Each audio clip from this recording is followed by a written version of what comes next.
Hello to my salty subscribers, it is me, your host, the Salty Sugar Plum. I'm trying a little something new, and I'm calling it Talk It Out Tuesday, which is a little unfortunate because I wanted to save Tuesdays for something called Torture Tuesdays, that, little idea I have going on up here. I wanted Torture Tuesday to be a thing, but until I can work that out, we'll just have Talk It Out Tuesday. Talk It Out Tuesday is going to be kind of like the Salty Sunday live chats where it's just kind of candid, it's me sitting in here in sweatpants and no bra and no makeup and just kind of going. Just dialogue, answering questions that people have been sending me either in the comments or on Instagram. I think I'm going to give Instagram followers first dibs when it comes to Talk It Out Tuesdays. And so it basically just means I sit here and verbally answer your questions. These are typically not technique questions. They're not really like ballet questions, so I don't need a studio. I don't need to get up and dance to show you what the answer is. I can verbally tell you the answer. I think this is really great for now because it's something I can do even when I'm home, even when I'm feeling under the weather. Like today, I've got, my endometriosis bullshit happening right now. So it's something that I can do no matter what kind of situation I'm in. This doesn't have to rely on me being in a studio or having the money to take a class and rent the studio and use the space. It doesn't rely on me being in shape and being able to demonstrate. It's something I can just talk about, share my experience with you. So the first topic, most appropriately because of what I'm going through this week, somebody asked me to talk about your period, that time of the month, our favorite time of the month. Said no one ever. What you can do during your period, and especially how to avoid, accidents when you're on stage and performing. I have a lot of experience with that because it took me a long, long time to ever be able to use a tampon, and because it is my luck, or just my bad luck, Murphy's Law in my DNA. It seems every time I've ever had a big performance or a big audition or what, I always get my period. I always get my period on the worst possible day. My period will arrive early, it will arrive late, just to fuck me up on an important day. And a lot of the times this means showing up on a Nutcracker performance when I'm wearing a white snowflake tutu. So, the obvious answer if you are menstruating and have a performance, the obvious answer is use a tampon or a cup if you can. I totally understand if you're not comfortable with using anything that you insert, up inside you. I get it. I've been there. I hated using tampons for the longest time. I still can't even use a cup because I have because of my endometriosis, I have a lot of tight spots and scar tissue and adhesions and stuff, and the cup is just too wrinkly and weird shaped that I can't do it. I'm lucky if I can even get a tampon in. So this is assuming that you cannot use a tampon. If you can use a tampon, use one. Maybe the tiniest little panty liner, either in your tights, or wear a flesh-toned thong underneath your tights, or a thong that is the color that matches whatever your leotard bottom is. So if you're wearing a white tutu under white or pink tights, maybe wear a white thong and wear one of those, the tiny little panty liners, just in case your tampon leaks a little bit. But assuming you cannot use a tampon and you have to use pads, it definitely sucks. It's definitely uncomfortable. It's definitely a little scary because you're moving around and the pad can kind of move around on the fabric and you're not sure, maybe you'll leak, maybe somebody will see, whatever. So, I've been the kid in ballet classes that, it's just leotard and tights because that's the dress code, and I come in and I'm wearing this big fat fucking pad that looks like a diaper, and it looks like my pubic bone just grew another 2 inches out of my pelvis, and I'm making squishy diaper sounds. But that's because at the time, like, all I had was the big pads. I just had, like, the big sleeping bag pads that my mom would buy. I did not yet do my own pad shopping until I was already menstruating for, like, a couple of years. Then I finally, like, just went and picked out my own pads. So nowadays there are thinner pads that are still pretty absorbent. My suggestion is, if you are lucky enough to be wearing a white tutu and the bottom, like the butt has the frillies on it, that's actually kind of a good thing, because if you're wearing like padding, like a padding, pillowy crotch pillowness, if you've got like all these extra padded layers of sanitary napkins in your crotch, that like little frilly white bottom actually will make it less noticeable. It would be really, really shitty if you had to try to pull off wearing a pad in like a weird contemporary thing where it was like just a nude leotard and no tights. Like, that would suck. But there might still be a way around that too. Let's just assume you're naked. Let's just assume you're naked, sitting on the toilet, and you're like, oh fuck, I'm bleeding, and I have this like performance, and I have this white tutu and white tights, and like what do I do? What are the layers? What are the steps to this? Okay, so you have your pad in your hand. My recommendation is to also have some kind of extra underwear, but not like, no bright colored underwear or no like low cut underwear, nothing that can be seen under your leotard and tights. So if you're wearing like a long skirt, then you might not have to worry so much about like your underwear showing up here. But if you're wearing like, the white tutu with the little bottom and the, and your butt could potentially flash the audience and you're wearing white tights, you don't want to look like, one of those little kids in ballet class that leaves their underwear on under their leotard and you see like flowers or ladybugs or something under here. So you put your pad in like a ballet brief or some kind of undergarment, or even like a thong, and I'll get to that in a second. I could actually show you. So a thong is ideal, ideally like a dance thong, so it would probably not have colors in print on this like mine does, but I'm just going to use like my regular day-to-day thong. So if you're using a pad, I actually don't suggest wings, because the wings are going to add bulk and they may kind of get caught on your tights or on your leotard and tug a little bit. I know that sounds counterintuitive. You would think the wings would actually like help keep it secure, but I think wings just kind of get in the way.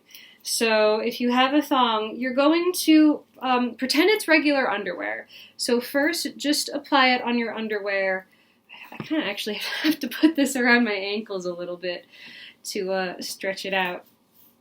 So, okay. So pretend it's regular underwear. I can't believe I'm doing this.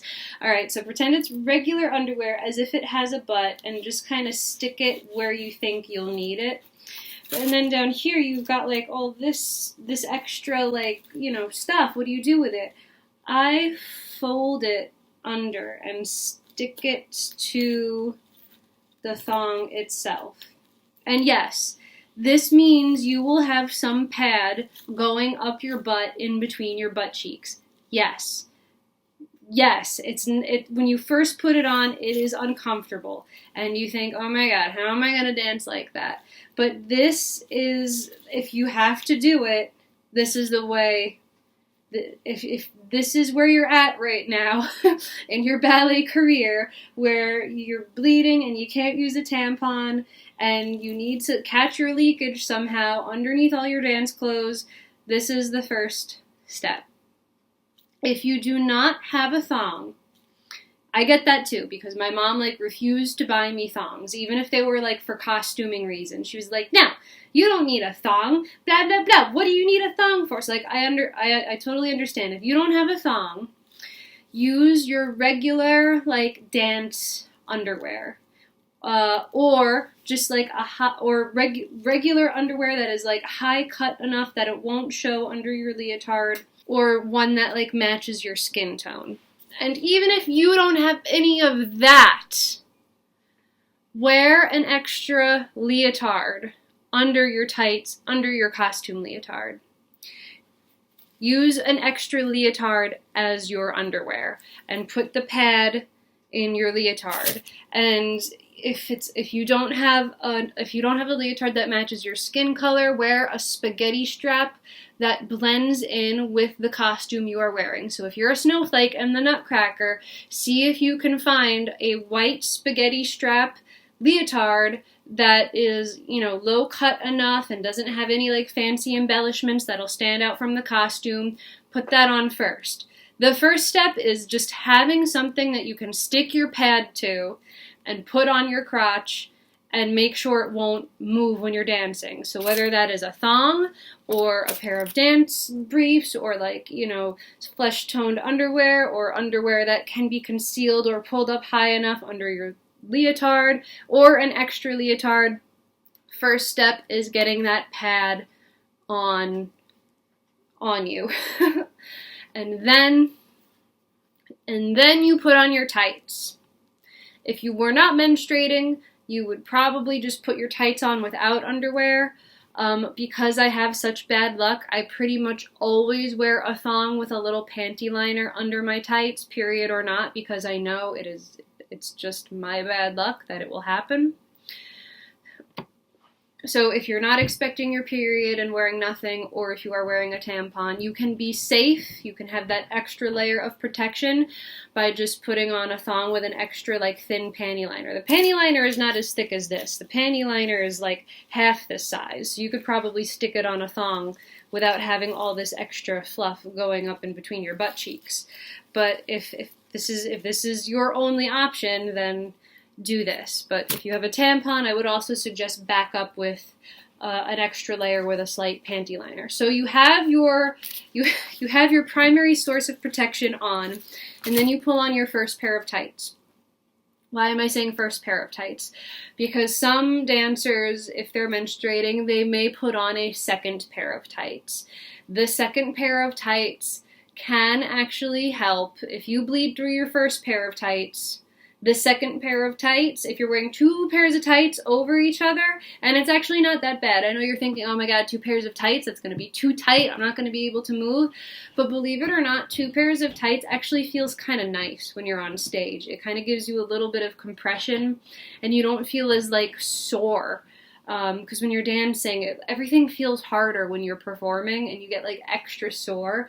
The extra pair of tights can also give you a little bit of support. And if you're dancing in a really cold theater, or it's winter time and you have to run outside to do an entrance on the other side of the stage, the extra tights will help keep you warm and insulated. But that's besides the point. An extra pair of tights can catch some of the leakage if you have it. You could also take an extra pair of tights that you don't care about, cut the legs off, and make it shaped like underwear, and cut as much of the butt cheek off as you can. You can make your own extra period underwear or extra pair of thong or dance briefs just out of tights. Just take a pair of tights that you don't care about and cut the legs off and just wear the crotch. And that by itself can give you that extra layer of protection in case you start to leak a little bit. So you have your pad, your underwear or dance underwear of your choice or leotard of your choice, tights, extra pair of tights if you choose to, and then your costume. And this is a weird, kind of gross tip that nobody wants to think about it, nobody wants to do it, but it can actually help. I have done nutcrackers where the costumes are not mine, where it's we're renting the costume from somewhere else, or the costume belongs to the theater, or the costume belongs to the school or the company, and this costume has been worn by 20 other girls before me, and they don't wash them. I think in the costume and wardrobe department, they just spray costumes with vodka, and that's how they're clean. They spray them with vodka and starch them. I don't think a lot of these costumes actually get like cleaned. So something that I will do is roll a little bit of antiperspirant in the crotch of the costume. Don't use like a colored antiperspirant. Don't use the jelly one that will leave like a serious watermark. Don't use the natural ones that will essentially turn yellow. Use like, your standard white dry antiperspirant deodorant, and I just kind of like roll a little swipe in the crotch because even though it's kind of greasy, it kind of repels water or moisture. So even if you did leak through a little bit, I think the tutu, the crotch, the cotton is less likely to absorb the blood through that little greasy layer of deodorant. And of course, try to time your bathroom breaks. If you know you have time for like a quick bathroom break before or after your costume change, like let's say you just did snow and you don't have to come back out on stage again into like marzipan or flowers. That should be enough time, especially with intermission. That should be enough time to get yourself to the bathroom, change whatever, even if you don't change your pad, at least check, at least see where you're at, assess your damage, and then, get ready and go back out on stage. Because you think, oh, I have a performance tonight and the ballet is like 2 hours. You're not on stage for the full 2 hours. Rarely are you ever on stage for the whole show. Usually you have your part, you go out, dance your part, do your little ditty, you go back, you wait for intermission, some shit's going wrong, they can't get the curtain up, the sled is stuck, they can't seem to roll the sled off the stage, where the fuck is Clara? Most of the time, you have slightly more time than you think you do. And even so, a pad could probably last for a couple of hours. Unless you have a really tremendously heavy, clotty, bloody flow like I do, a pad should be able to kind of like keep you safe, or at least prevent you from bleeding through your tutu for a couple hours. But of course, always bring backup, bring extra pads if that's what you're using, bring extra tampons if that's what you're using. Bring extra painkillers, and be sure to take a lot of sips of water. It is especially important to try to stay hydrated before, during, and after your period, and before, during, and after your show. You will feel slightly less shitty if you can keep yourself hydrated. I also recommend taking B100 complex, just daily, or at least the week before your period. This doesn't particularly help me and my issues, but I've heard a lot of other people say that just by taking B100 complex, it seems to like save them from their PMS and period symptoms. I think it might just help battle the period fatigue, and it might help keep your mood slightly more stabilized. It might keep your energy up a little bit. It might even keep the bloating at bay for a little bit. So just, if you know your period is coming and you know it's gonna land like the day of a show, try to take extra good care of yourself in the days before that. So if you know that eating gluten or eating like too much salt or too many fats or too much processed sugar in the days before your period, sorry, my cat is like down here making noise. If you know that like eating certain things are likely to make your cramps worse and make your bleeding worse and make you feel worse, try to pay attention. Try to eat a little lighter, maybe more frequent but smaller meals instead of like a big heavy meal. Keep hydrated. Maybe skip the extra coffee. Skip coffee during rehearsals. That's funny.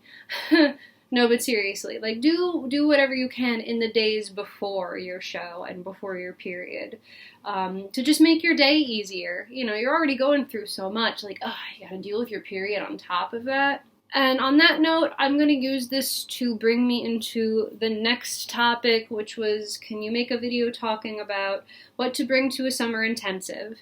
And you're like, what do periods have to do with summer intensives? Like, how did you make that connection? Well, my very first summer intensive, guess who showed up? my period. It was like the first day of my first ever summer intensive, and I went away for this one. This one is in like South Hadley, Massachusetts. So I was sleeping there for like a week and a half or 10 days or something. And, you know, I did bring some painkillers with me, but I did not bring enough.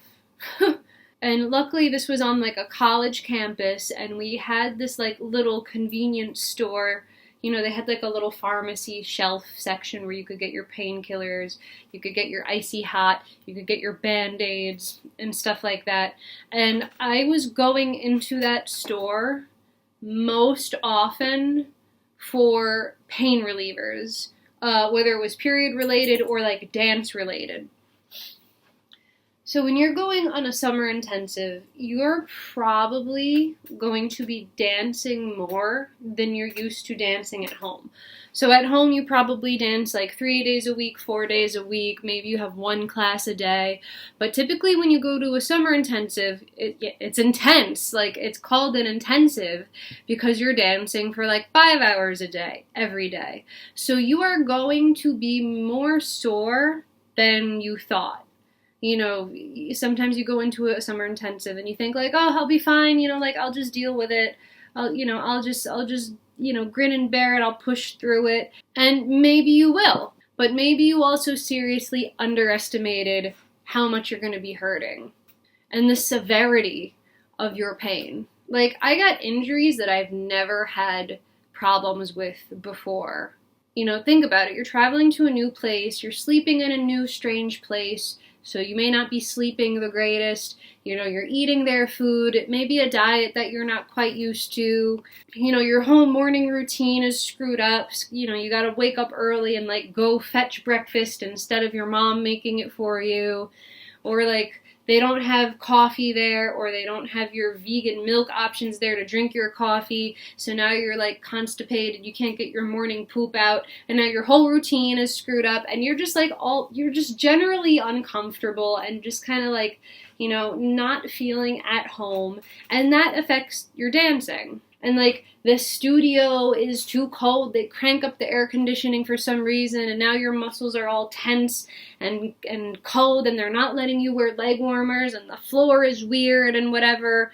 And so like, you're uncomfortable, and your body is like, what the fuck? How am I supposed to do all this extra dancing under these conditions? So like, I got fucking bursitis when I was there, and I never had bursitis problems before. It was because that fucking studio was too cold. And I'm used to being able to bundle up in 1,000 layers and like be in a warm studio and warm up slowly. And the teachers there, most of the teachers there were really like mean. And they didn't give a shit. And I got sick. I got fucking sick the day of the show because of that cold-ass fucking air-conditioned studio. It was like 99 degrees outside, and then we'd walk into a 60-degree studio, freeze our asses off, work, then start sweating. Now we're in a cold room sweating, and then we'd go back outside, and then back inside, and back out. Like, I got injured and I got sick for that summer intensive. So again, like I said, I found myself going to that little convenience store and getting first aid stuff, like, constantly. So, when you're preparing to go to your summer intensive, just assume that, like, everything that can go wrong will go wrong. So that means bring extra period stuff, bring extra painkillers, bring extra icy hot and, like, patches and whatever your favorite pain relievers are for muscle cramps and stuff. Bring some extra vitamins, like vitamin C and zinc, maybe some echinacea, maybe your B-complex vitamins, maybe some magnesium. The magnesium is a muscle relaxer, and if you're like constipated, because some people get like travel constipated. I get travel constipated. If I'm traveling and I'm in a new place, I don't poop for like 4 days, and that sucks. I hate dancing when I'm all like backed up here. So you can take the magnesium as a muscle relaxer at night, and then if you take like a little extra magnesium, drink a lot of water, it'll help you go to the bathroom the next day. I know you probably weren't expecting these kinds of tips in this video, but, you know, trying to keep it real with you, I don't think anybody else is going to give you these tips. That's why you're here. That's why you're here watching me, because I give you the poop tips. So yeah, besides medical first aid stuff, as far as dance stuff, I think you pretty much know what you need. If they're a summer intensive that has like a dress code, like you have to be in this color leotard and this color skirt, definitely get multiple pairs of those items. Definitely get like 3 or 4 or 5 leotards and 3 or 4 or 5 skirts instead of just like 1 or 2. Because you don't know what the laundry situation is going to be like, and even if you can do the laundry every day, you're not going to feel like doing the laundry every day. So give yourself like a decent rotation of all of the required colored leotards and skirts that you need. Save at least 1 or 2 pairs of tights for the show. Usually at the end of your summer intensive, you'll have like a little performance. You'll have some repertoire class every day during your summer intensive, and then at the end they'll have like a little like mock ballet performance. So save at least 1 or 2 pairs of tights unopened for the day of the show, because you know what's going to happen. You're going to be wearing these same tights, throwing them in the wash, wearing them again, throwing them in the wash, wearing them again. And they're going to get like rips and runs in them. And then when the day comes for the performance, they're going to be scolding you like, no, you can't wear those tights. They have runs in them. So save at least like 1 pair of tights that are new for your performance at the end of your summer intensive. They should supply you with some type of costume. If not, then you're probably just going to like all be matching in one of your summer intensive like dress code outfits. As far as shoes, use your judgment. I think you know best whether or not you're going to suddenly need a new pair of slippers or a new pair of point shoes in the middle of this intensive. I've gone through a week intensive, or perhaps even 2 weeks, with a new-ish pair of point shoes. And they kind of started dying by the end of the intensive, because don't forget, you're doing point every day. So your shoes are going to die a lot faster during a summer intensive than they will in your regular ballet classes. I think you have enough experience with your own slippers and point shoes to know whether or not you need a new pair, or whether or not you need to bring a second or third pair with you to your summer intensive. Like how quickly do you break your point shoes? Do you get like super hard shoes and like jet glue them, and you find your shoes seem to like last forever? And you think they can last a week or 2 of dancing in them every day? Or are you the kind of person that like you just have such a strong arch in your foot and your shoes are like dead after you wear them a few times? Like you may need to bring an extra pair of point shoes with you. Or if you really don't have the money to get a whole new pair before going to the summer intensive, then try to reinforce your current point shoes as much as you can. So you might want to like jet glue some parts of them to like keep them from bending anymore. You may want to take extra toe pads or extra toe tape with you in case you notice like the platform is starting to wear down and you feel your toes like sinking into the floor. You might need some like an extra layer of like jelly or foamy something to put in the bottom of your shoe so your toes aren't killing you. Put your point shoes in the freezer at the end of every point class. If you have access to a freezer, or if you have an air conditioner, hang them in front of the air conditioner, just to like dry them out. After you're done wearing point shoes, you want to dry them out as fast as you can, because when they stay wet and hot and sweaty, that's when like all the glue and the materials like start to break down and become weaker. So you want to keep your shoes as dry and cold as possible when you're not using them. That will help them last a little bit longer. As far as food, if you can bring your own food or want to bring your own food, or bring your own snacks, you will definitely need more than you think. I remember I packed a few things with me. I was like, oh, I got granola bars. I got a snack for like every day or something. I ate all that shit in like the first 2 days because we were working so hard and burning so many calories, and I was like so hungry and I needed fuel. I went through all my food that I packed in like the first 2 days. And also because I was like bored, and I eat when I'm bored, and I unfortunately had a lot of trouble making friends at that summer intensive. I feel like when everybody was like going out and hanging out and doing things, I was just kind of like sitting in my room. I also got my period, so I was like napping for a lot of the time off that I had. So find out all you can about the food situation there, and just be prepared to be dissatisfied with whatever the food options are. When I went on this summer intensive, I was not yet vegan, but I was vegetarian, and I was like, oh, all I can eat is pasta and broccoli. Like, everything was meat, everything was cheese, and I wasn't really into cheese, even though I wasn't vegan yet. I wasn't like a cheese eater. I was drinking soy milk when I was there. They had soy milk. That was great. Great, you have soy milk. But like, I was just not satisfied with the food options. So if you're going to bring your own food, bring more than you think you need, because you'll be eating more. You'll be working more, burning more energy, and you'll be hungry more. And, you know, you may actually, unlike me, you may actually make some friends that come and hang out in your room, and you want to, like, share some of the food with them. Or you may go on, like, a trip. Every once in a while, the summer intensive, they'll surprise you and, like, take you on a little trip somewhere. Maybe they'll take you to see a ballet or just take you out to a park or something. And if it's a long bus ride, you might want a little snack. You might want a little snacky snack on the bus ride if you're like me and you need to constantly be eating.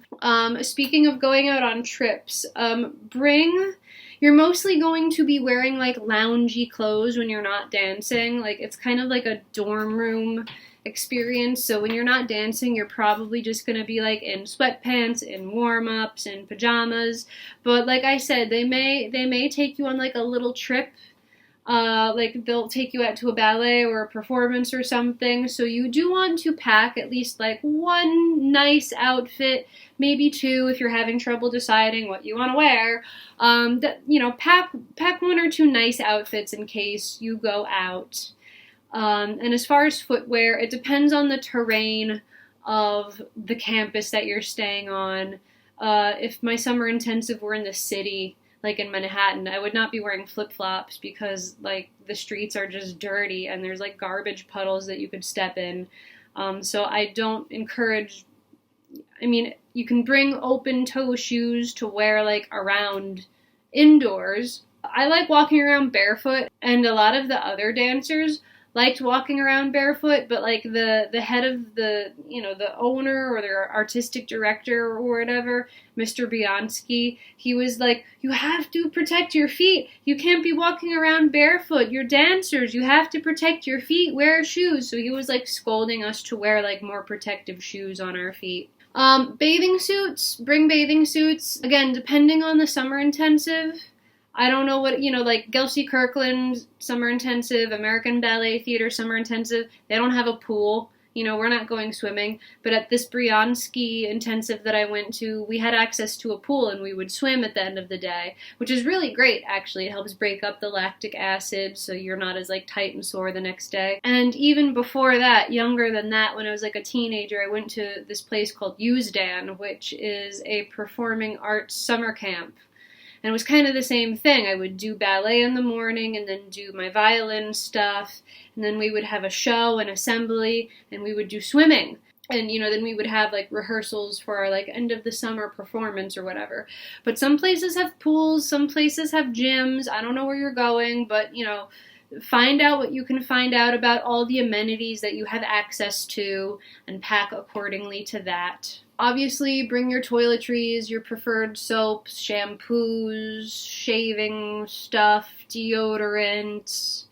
Bring some makeup. You don't have to pack your whole giant makeup kit, but assuming that you are going to have a couple of days where you go out, or you are going to have an end of summer performance where you're putting on essentially like a ballet performance, bring your stage makeup so that you can, do your makeup accordingly. If it's a big, huge stage, you gotta pack on the makeup. If it's like a small stage, you can do lighter, but, have some makeup with you. It's basically pack whatever you would need if you were going to your ballet performance and also like summer camp, sleepaway camp, or vacation. The only other things I could think of to suggest is maybe like a notebook, like a journal. You know, if you're learning some new things, or if these teachers just have like a really like cool, weird way of explaining something to you and you want to remember it, write it down. Like, you know, have a little journal that you do a journal entry at the end of the day if you're learning something. And again, depending on your dorming situation or your free time situation, maybe bring like a couple of books or a couple of DVDs or like a movie or something, a game, like a small game. You know, because if you have downtime, if you have like recreation time, you know, you want to have something to do. And let's say you don't want to join like the group activity and hang out with those mean bitches that wouldn't sit with you at lunch. Like, let's say you just found like one cool girl from Brazil and just the two of you want to hang out in your dorm room. You know, like have something like just like a small little game or something that you can, you know, you can keep yourself entertained. Other obvious thing is your phone charger. If you want to bring your laptop charger, any kind of electronic accoutrements that you need, camera charger. If you have any like little comfort things or like little good luck charms or something that will make you feel better when you're traveling, that's totally fine. If you have like a favorite pillow from home or like a little charm that will make you feel better, definitely do that. Or like if you want to bring a picture of somebody that you love, or bring a picture of your cat.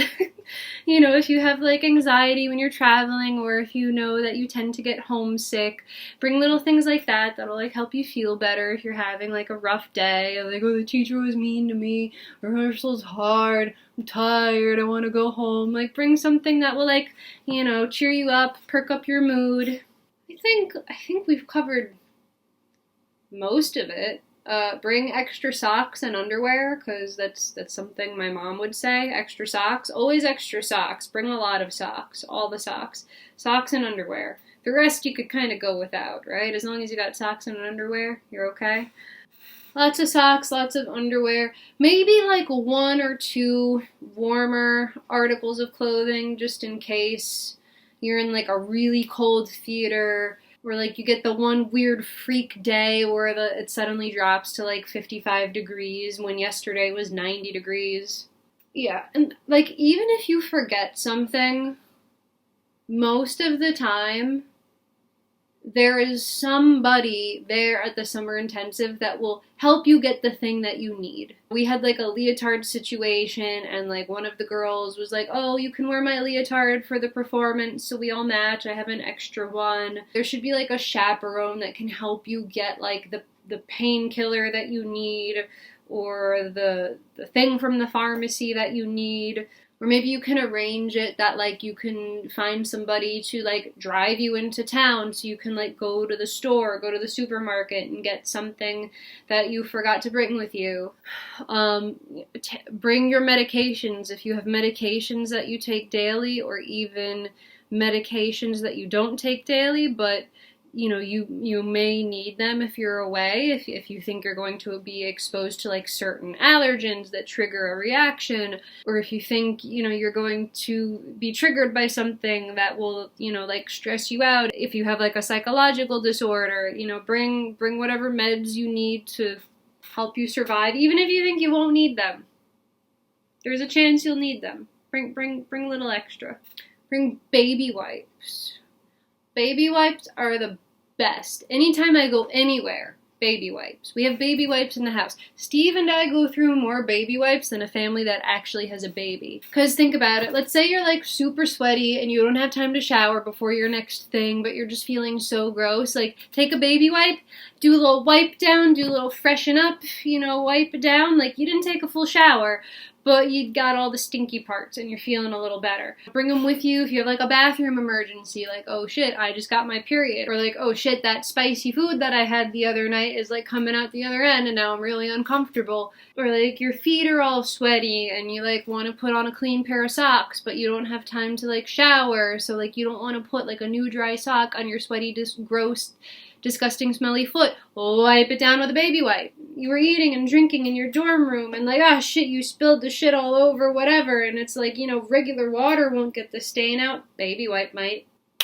Baby wipes, bring the baby wipes. You need baby wipes. I don't know what I'm doing, but I'm telling you to bring baby wipes. Wet wipes, hand wipes. Maybe not the alcohol-y sanitary. I mean, you can bring sanitizing wipes. You can bring the alcohol-y ones for your hands if you're that kind of person, but don't try to wipe your butt or your other intimates with that. Don't do that. You know, baby wipes, bring baby wipes. That's baby wipes. Bring baby wipes. Okay, so that brings me to the end of the summer intensive talk.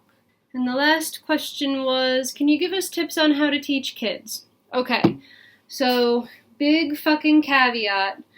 I suck with kids. Like, I'm good with kids when we're just like playing around, like when I'm just babysitting them and like my only job is to make sure they don't die. Like, I'm okay with doing that. When the time comes to like extract labor out of them and get to a end goal, like a performance, like a recital, like teach them this thing that they can perform, that I am not so great with. I say this because even when I was a little kid, and, you know, somebody was trying to teach me something, or even before I took, like, real ballet classes and I took, like, gymnastics and, like, creative movement classes, I was never the type of kid that you had to chase me for my attention and, like, wrangle me. Like, my mom taught me to be, like, a super serious student. Like, you do exactly what the teacher says, don't talk unless they ask you a question, they're the boss, you don't fight with them. It's just, yes, teacher, no, teacher, or I'm sorry, teacher, I'm trying to work on it, I'll do better. Like, I was, like, compared to other kids, like, I was a soldier. So when I was tasked with teaching kids a variation, you know, and trying to teach them how to do the steps and memorize the steps and go to your places and then perform it without my help, I didn't understand, like, why aren't you getting it? Why are you over there, like, smearing your boogers on the mirror? Like, that's not what we're here for. Also, nowadays, it's different. Like, parents just dump their kids off at dance classes as, like, a babysitting service. The kids don't actually want to be there. The kids never expressed a desire to dance. It's just something to, like, get them out of the parents' hair for, like, an hour. Granted, maybe there are some kids on this planet that I would be really good with. There are some kids on this planet that I'm not so great with. All that being said, I do know that when it comes to kids, they cannot pay attention to one thing for very long. And most of the time, kids don't respond to verbal reasoning and verbal explanation. So if I want to keep the kids from screaming their heads off and being disruptive and crying for their mommies all the time, I have to bring in props. Children love props. They love anything that they can touch and play with. Preferably things that are soft, and preferably things that do not make noise. So for example, when I taught like little tots, even though I said straight up, like, don't give me little tots, I don't know what the fuck to do with them. Like, I'm better at teaching like older teenage kids that kind of already know what they're doing. Like, that's what I'm good at. No, they still gave me fucking little tots anyway. So for the little tots class, I would bring in these long scarves, just blue, long, cheap piece of shit fabric scarves that I bought on like Etsy for like $1 each or something. And I would let them play with them. I would be like, pretend you are a butterfly and use your arms. And I'd kind of like teach them the arm positions while holding the scarf in their hands. I would lay the scarves down across the floor and make it like a river, and they'd have to leap. They'd do a leap over the river. I'm just going to spit out all the stupid things that I did for these little kids. The studio had these little like plastic dots. They just look like frisbees, but flatter, just like a floppy little plastic dot. You throw it on the floor. And I would have them almost do like hopscotch with these dots. I would give them like different permutations of like 2 feet, 1 feet, land on the dot, feet on the sides of the dots, and I would kind of use that to teach them like échappé or jeté or something. I would do, okay, feet outside the dot, now feet in the dot, feet outside the dot, feet in the dot, and that was essentially teaching them échappé. I mean, they didn't land in perfect fifth position, but what 3-year-old knows how to stand in fifth position? They were getting the basic, like, open, close, open together that you do in échappé. I would have them, swing 1 foot out, and then land on 2 feet on the next dot. 1 foot out, jump on 2 feet. 1 foot out, jump on 2 feet on these dots. And that was essentially teaching them assemblée.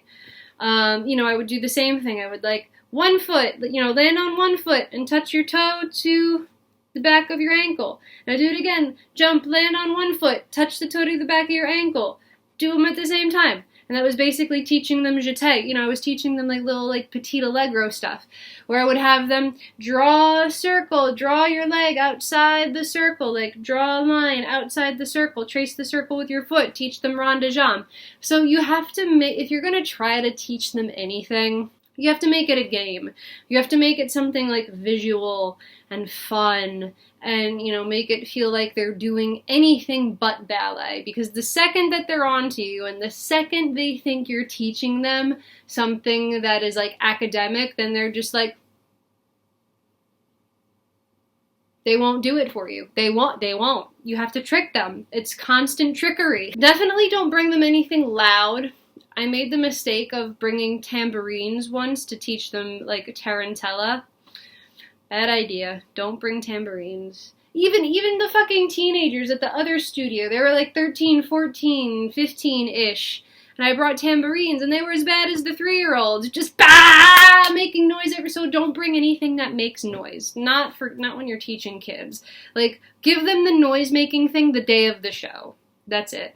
The same thing goes even for the adolescents. The adolescents and the young teenagers still get bored and bratty with you. They don't want to be there. They don't want to do hard work. So I would teach them something that was a little more fun. I'd teach them how to use the fan and give them a fun, sassy Spanish dance. They would have more fun with that. Or if you're trying to teach them a dance, break it up into pieces. Teach them one section and don't connect it to any other part of the dance yet. Just teach them this one step and give it to them a little bit each time you see them. Let's do that thing that we learned. Oh, okay. And then, teach them another little section of the dance. Don't let them think it's part of the dance yet. Just teach them these little exercises for fun. And then later, when the time comes to let them know hey, you're going to be expected to do a dance at the end of the year, then you start. It's almost like what? Let's make a dance out of this little thing we did last week. Let's put this little thing we did last week in the dance. That weird, funky section with the leg and the thing that we do from time to time? Let's put that in the dance. And then it's almost like you just eliminated the work. They're oh, we already know these things. We're already comfortable with these things. Our dance is that? Great. Can't wait. Perfect. Great. Just never let on that you're doing work. And then somebody also commented, they responded on my Instagram story. They were also, with kids, just let loose. They'll sense when you're being uptight and stuff, and they won't respond. Just let go. Just be goofy with them. And I agree, but children just give me anxiety. I don't like being around little kids. I don't like being around a lot of loud kids that just don't understand the concept of ballet class etiquette. And I understand that I'm expecting a lot to be expecting little kids to understand ballet etiquette, but we are living in a different time. And, teachers and studios and studio owners have to let a lot of things fly in ballet class that would not be okay in other times and places. This is one of the reasons why I no longer teach in a studio. I think I realized just in the nick of time that children are frustrating, and I have a very low tolerance for frustration. And it kind of worked out. I left these jobs before I got really fed up and disenchanted with the whole thing, and I think I saved myself and possibly the students and parents some grief by getting out of there, because the particular places that I taught, the behavior was subpar. I'm sure there are other ballet studios that people are actually serious. They want to be there. They want to be doing the hard work, even though it's challenging. I'm sure there are places with children that are angels, and I'd love them. This was not always the case at my previous places of employment. So I only know what worked for them, and what worked for them was to disguise ballet and make it not seem like work because nobody wanted to do work. And, this obviously is the default for young children, because if you want to keep children interested, you have to make it a game. I would also just do like show and tell with them. Because if I sit there and try to verbally explain, like, no, you turn this way and this leg goes up, switch legs, just, now turn they're like, nah, don't get it. But if you just do it, like, just shut up and do it, they'll follow you. They'll just copy you. Kids are a little easier in that it's monkey see, monkey do. So it's like, don't try to reason with them. Don't try to rationalize a movement. Like, this is probably obvious to a lot of you. Like, of course, like, why would you try to rationalize a move with, like, a 3-year-old? But, like, my stupid cerebral, verbal, like, I'm so verbal brain does try to do that. I try to, like, tell this 3-year-old, well, like, how can you do this step if your feet are like this? You gotta change them, right? You gotta do that. Yeah, and they're just looking at me like, and they fart.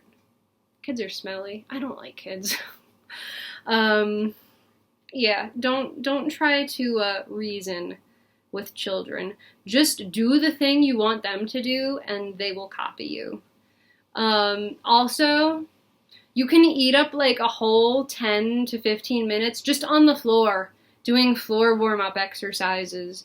Have them sit in a side split and stretch from side to side. Like, tell them that they're painting a rainbow. Have them, sit in the butterfly position. Show them the froggy stretch. See if they can lay on their belly and, like, sit like a froggy until, ribbit. Or, like, you can teach them bourrées by having them do baby steps across the floor. Tell them, pretend you're little mice. Pretend you're little mice with little baby feet. Or I would bring in these little, like, soft stuffed animals and, like, have them balance them on their head and, like, go across the floor doing grand pas mas while balancing the thing on their head. So they would, like, balancing contest, stand on one foot contest, walk across the floor and don't let the thing fall off your head contest. And I hear Steve coming home. He's coming down and he's gonna open the door. And Steve is home. Hello. Hi. Sorry. It's okay. Do you have any tips for teaching children? I don't. Not ballet. In general. I don't know. I don't have tips for teaching children. I would say the only time I've ever, like, was in a classroom with kids, I was on a film shoot, and I just acted really silly, and all the kids love me. But that's not conducive to teaching. Once they start loving you, then they think it's playtime. So yeah, I'd say you actually have to kind of be a disciplinarian. That's just me. Yeah. Well, not today's generation. You can't, because then you're mean. Then you're too mean, and the kids don't like it. I don't believe that. And they're not having fun anymore. Whatever.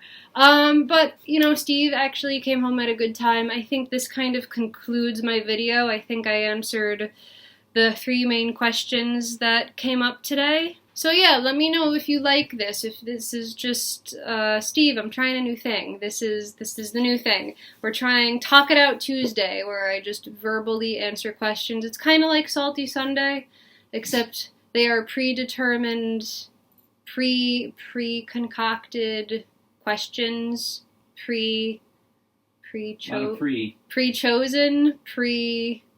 predetermined, pre-selected, pre-selected questions that I get from Instagram. This is something that actually Instagram followers get first dibs. That's cool. Incentive for everybody to go on the Instagram and submit their questions. Yeah, that's good.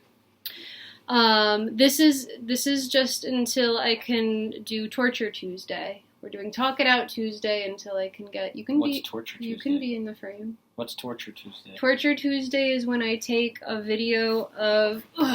Torture Tuesday is going to be when I take a video of Vaganova dancers. Like, sometimes you'll see them, like a little blip on Instagram of, like, Vaganova Academy this year, this dancer, this teacher, and it's like a clip of their variation, and it looks really hard and impossible. And Torture Tuesday is when I take that clip and try to dance it and demonstrate it. Torture Tuesday is when you take a really hard clip from Instagram and try to dance it. Yes. There you go. One sentence. There you go.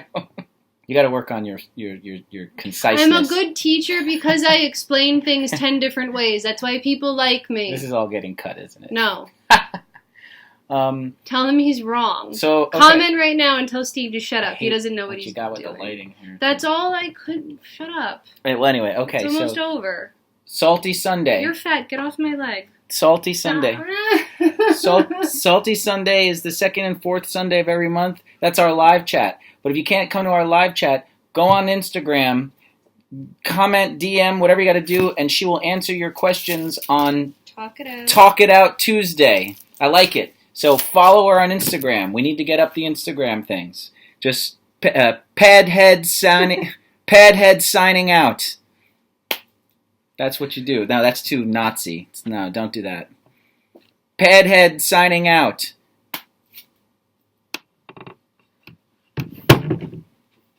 Why am I marrying him? Honey, do you want a glass of wine?